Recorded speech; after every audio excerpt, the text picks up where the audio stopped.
नरसिंह जी का चरित्र है श्रीमद् भक्तमाल में। कहते हैं नरसिंह जी को केदारा राग सिद्ध था। सिद्ध था अर्थात ये नहीं कि केदारा गाते थे तो मोहरें बरसने लगती थी। भक्त की सिद्धि क्या है? उसके भगवान की प्रसन्नता। केदारा राग सुनते ही नरसिंह जी के ठाकुर जी बड़े प्रसन्न हो जाते थे, उनके सन्मुख भी हो जाते थे कभी कभी। एक बार साधु सेवा के निमित्त नरसिंह जी को केदारा राग गिरवी रखना पड़ा, और वहां जो विद्वेषी लोग थे उन्होंने बड़ा हल्ला मचाया। होता क्या था, नरसिंह जी नित्य प्रति केदारा राग संध्या को गाते थे और श्री ठाकुर जी अपने कंठ की सुंदर जो बैजंती माला थी वो गिरा देते थे नरसिंह जी के लिए। अब जो विद्वेषी थे वो कहते अरे बड़ा पाखंडी है, कच्चे सूत की माला बनाता है, और वो गिरते गिरते गिर ही जाती है। तो विद्वेषियों ने कहा बोले आज तो माला हम पिरोएंगे और फिर पहनाएंगे। खूब बट बट कर धागा और माला ठाकुर जी को पहनाई। और संयोग ऐसा, या मैं कहूँ उस ठाकुर जी की लीला ऐसी कि उसी दिन नरसिंह जी ने केदारा राग किसी सेठ के यहाँ गिरवी रख दिया। पर आप देखो कैसा सत्यनिष्ठ होता है भक्त। सेठ को कह दिया आज से केदारा राग तब तक नहीं गाएंगे जब तक तुम्हारा मोल चुका नहीं देंगे। नहीं गाया।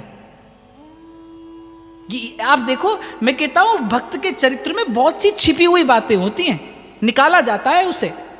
कोई कहां बैठकर गाए किसको खबर पड़े, पर नरसिंह जी का वचन देता हूं भाई, इस राग को सुने बिना मेरे लाल जी को चैन नहीं पड़ता, इसीलिए राग सुनाने के लिए तुम्हारा रुपया मुझे चुकाना ही पड़ेगा, साधु सेवा के निमित्त दे दो। नरसिंह जी के घर आए साधु, मांग नहीं सकते थे नरसिंह, मांग कर लाते, साधु को खिला देते ना। केदारा राग गिरवी रखा, कुछ नहीं था रखने को, तो जो राग गाते थे प्रभु को रिझाने के लिए सोई राग गिरवी धर दिया। ठाकुर जी की लीला। अब उस दिन जो निंदक थे, जो द्वेषी थे, उन्होंने खूब बट बट कर माला पहनाई ठाकुर जी को। अब नरसिंह जी केदारा गा नहीं सकते, गिरवी रखा है। अब नरसिंह जी जो राग गा रहे हैं, माला ज्यों की त्यों।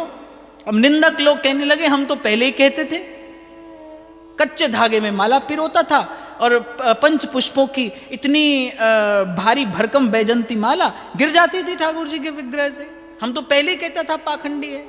और नरसिंह जी मनी मन कह रहे हैं कि तुम्हारी जगह महादेव का भजन किया होता तो लंकापति बना देते, नारायण का भजन किया होता तो धन लक्ष्मी की वर्षा हो जाती घर में। तो ठाकुर जी ने मुस्कुराते हुए कहा किसने रोका, कर लेते, कर लो।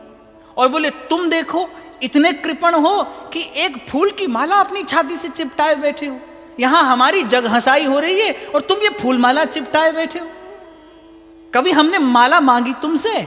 अरे तुमने ही तो हमारा यश कराया कि नरसिंह केदार गाता है और तुम माला गिरा देते हो। आज जब इस बात की प्रतिष्ठा हो गई और परीक्षा का अवसर आया है तो माला चिपटा कर बैठे हो। ठाकुर जी गए उस सेठ के यहां राग छुड़ाने के लिए, नरसिंह जी का रूप धर के। हुआ क्या था देखिए, क्या भक्त और भगवान की प्रीति है। नरसिंह जी ने उस सेठ की पत्नी को किसी दिन भाव में आकर आशीर्वाद दे दिया था कि तुझे इसी जीवन में श्याम सुंदर के दर्शन होंगे। भक्त की बात पूरी करने के लिए ना नरसिंह जी केदारा राग रखते, ना ऐसी स्थिति आती, और ना श्री ठाकुर जी जाते। नरसिंह जी का रूप धरे सेठ के यहां गए। सेठ घर पर था नहीं, सेठानी घर पर थी। रुपया दिया, राग छुड़ा कर ले आए। सेठानी ने कहा महाराज नरसिंह जी के प्रति बड़ी श्रद्धा थी, महाराज कुछ खाते जाओ, हाँ जो इच्छा हो सो खिला दो।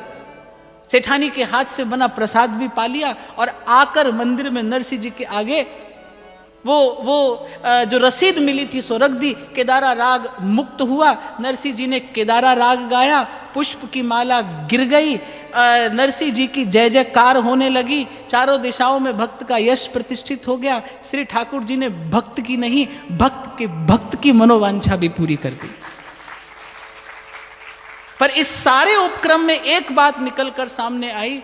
नरसिंह जी ने कहा कि भाई उनका भजन करते तो ये मिल जाता, उनका भजन करते तो ये मिल जाता। ठाकुर जी ने कहा किया क्यों नहीं? नरसिंह जी ने कहा क्या करें, हृदय बिक गया है तुम्हारी मंद मंद मुस्कान पर।